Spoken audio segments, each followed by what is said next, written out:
We often look at these really complex systems, maybe a business or some software, maybe even just our own habits, and you see this incredible efficiency. They feel so resilient. I like a fortress, right? Perfectly honed, ready for anything. Exactly, like a fortress. And that strength, that feeling, you can actually understand it pretty well through Herbert Simon's theory, right? Nearly decomposable systems. That's the one, NDS. And the source we're really digging into today, The Fortress and the Shifting Sands by William Weaver, it uses NDS as its foundation. Okay. It basically describes these systems having really strong connections inside their different parts, their components, but much weaker links between those parts. Right, so things inside a component are tight, but the components themselves are kind of loosely coupled, and the source says that's the strength, that's where the stability comes from. Precisely. Those weaker links, they're the key to that hunker down idea, batten down the hatches. Mm. If something breaks in one module, it's less likely to bring the whole ship down. It gives you resilience through that modular structure. Issues get isolated. And is that also why they get so efficient inside those modules? Because they don't need to constantly sync up perfectly with every other piece. You got it. That internal focus lets them specialize like crazy, optimize for their specific job. Because, the interaction with other modules is minimal. Makes sense. Think about those examples in the source, like a super well-drilled military unit, or a finely tuned engine, or even those practice kata in martial arts. Right. They're all honed for maximum effect, but, and this is crucial, only within a context they expect. Those weak connections buffer the system, keep it stable, let it focus inward. It sounds incredibly robust then, like perfectly built to handle any storm that comes along. So what's the catch? What could possibly go wrong? Well, that's where the second part of the title comes in, the shifting sands. The threat isn't always that sudden violent storm that the fortress is obviously built for. The real vulnerability, the source argues, is the slow, maybe almost invisible shifting of the ground under the fortress. The environment itself changing. The shifting sands. Okay, I see where this is going. Exactly. So for these highly optimized NDS systems, the failure isn't usually a direct attack or something breaking inside. It's that they fail to sense that the world around them is changing steadily, maybe irreversibly. So the very thing that makes them strong when things are stable, that intense focus inward, the optimization that becomes, the fatal flaw when the environment drifts? That's the term the source uses, yeah, a fatal flaw. The system is perfectly adapted, but potentially to a world that doesn't exist anymore. Wow. And if it doesn't notice the context changing, the result is, calcification, irrelevance. Irrelevance. Eventually, maybe total system failure, or it takes some kind of massive disruptive revolution just to catch up. And the root cause, according to the source? It points to an underdeveloped, or maybe just ignored, sensory apparatus. The system either isn't built to properly look outside its walls, or maybe it just isn't willing to. Okay, that's a powerful idea. It helps to see it play out, though. The author uses some really good analogies. That martial arts one about kata, that really painted a picture for me. Can you unpack that one a bit? Yeah, it's a great illustration. So a kata, it's basically a highly optimized NDS response, right? A preset series of moves against imagined attacks. Practiced over and over until it's perfect. Exactly. Super efficient for the fighter executing it. But, and here's the kicker, only effective against opponents who attack exactly the way the kid expects them to. Predictable opponents. But a real fight, or even just good sparring, isn't like that. A skilled opponent isn't predictable. No, they sense what you're doing. They adapt in real time. The source talks about this feint strategy. Okay. The attacker sets up a pattern, right? Gets the defender to trigger their practice, almost automatic kata response, that NDS kicking in. And then, because the defender is locked into that optimized but now irrelevant routine, the attacker exploits the opening. The real attack comes from a completely different angle, one the kata wasn't sensing or designed for. Oof. So the takeaway isn't that kata are bad, they build skills efficiency. Absolutely valuable for that. But relying only on them without awareness is the danger. The source really hammers the need for an active, real-time sensory system. You gotta keep your head on a swivel, as they say. Totally. Without constantly sensing the actual environment and, crucially, having the choice to break from the optimized script based on what you're sensing, the kata becomes a liability. Right. The source puts it starkly. The fighter becomes a robot executing a flawless but irrelevant routine. Yeah, that's unsettling. Okay, so how does the same failing to sense change show up in the programmer's world? The source uses that analogy too. It's the same fundamental issue, just in code. Programmers develop these trusted toolkits, right? Highly optimized frameworks, libraries.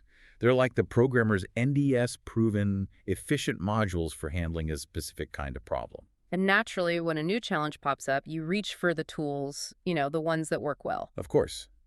And that's fine if the new problem is basically the same flavor as the old ones, if the environment hasn't really changed. But the trap is. The trap is when the underlying nature of the new problem, or maybe the environment it exists in, has subtly shifted.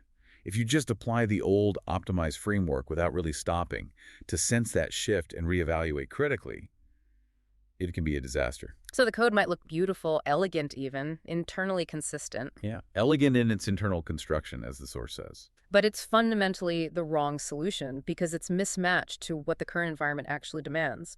Exactly that. Just like the martial artist stuck in the kata, the programmer didn't adequately sense the new reality before deploying their optimized internal structure. So you end up with something that's, maybe inefficient, maybe buggy, maybe just completely misses the mark for the actual need now. And this pattern extends even further, doesn't it? The source talks about human social systems, tier 3 systems it calls them, this idea of cultural calcification. That feels very relevant. It really does. And the NDS model offers a lens to see how groups, organizations, maybe even whole cultures can become these incredibly cohesive units, like social fortresses. How so? Well, they build up shared stories, shared norms, ways of thinking, specific ways to validate information. They become, in effect, nearly decomposable social structures, often functioning a lot like echo chambers. Okay, so inside that box, information that confirms the existing worldview gets amplified, reinforced. Those are the strong internal links. Right, and information that challenges it, or comes from outside, that gets filtered, dismissed, maybe actively resisted. Those are the weak or resistant external couplings. That sounds very familiar. And that internal cohesion, that's good for group solidarity. Absolutely. It can be incredibly powerful for maintaining unity and purpose if the environment stays stable. Ah, there's the catch again. Always.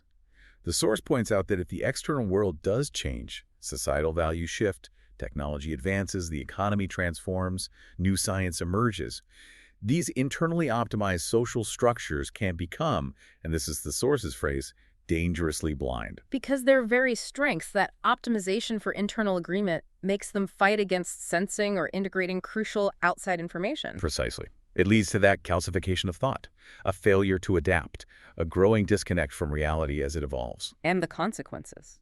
The source suggests outcomes like stagnation, decline, or eventually maybe disruptive upheaval or revolution, when the pressure from those unacknowledged external changes just gets too big to ignore anymore. It's the same pattern again.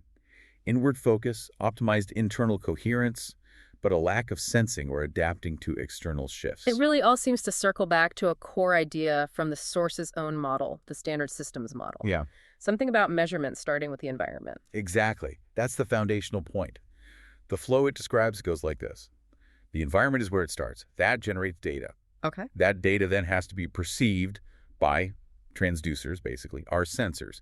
Then the sensors convert that raw data into information. Got it. That information gets processed by some kind of model, our understanding of the world, and that process yields knowledge. So if you don't have good sensors tuned to the actual environment, or maybe you have them, but you choose to ignore the data, the information, then you're flying blind. You're operating without knowing what's really going on outside. Which explains all those common sayings, right? Keep your eye on the ball, head on a swivel, keep your eyes open. Yeah, they seem simple, but they capture something fundamental even for complex systems. The need for active, continuous environmental sensing. And sensing isn't just passive receiving, is it? The source calls it the lifeblood of adaptation. It's the raw material for making a choice. That's a crucial link.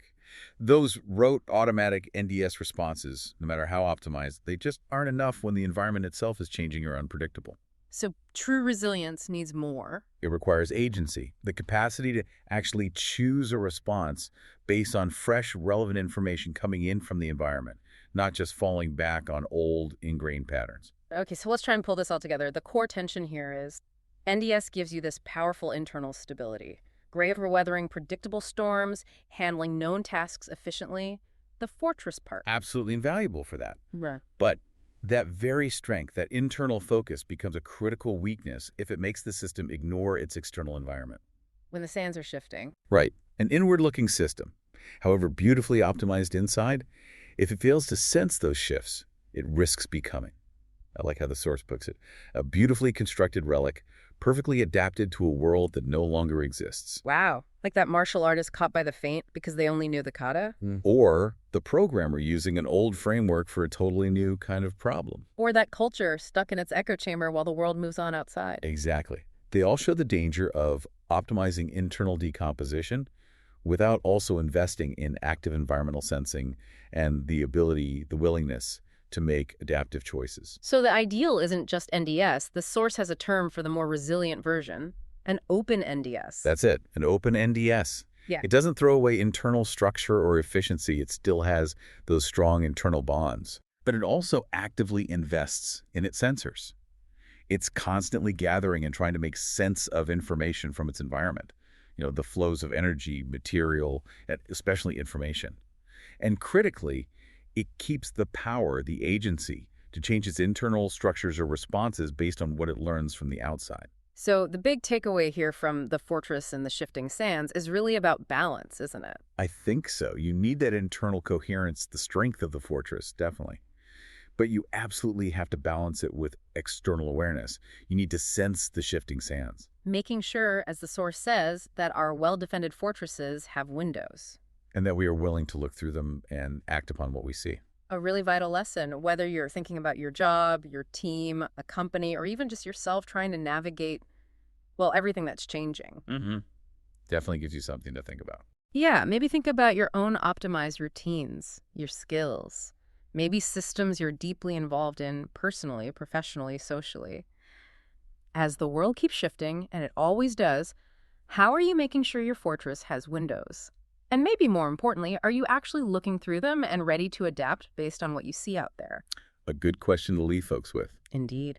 Well, thanks everyone for joining us for this deep dive into the fortress and the shifting sands.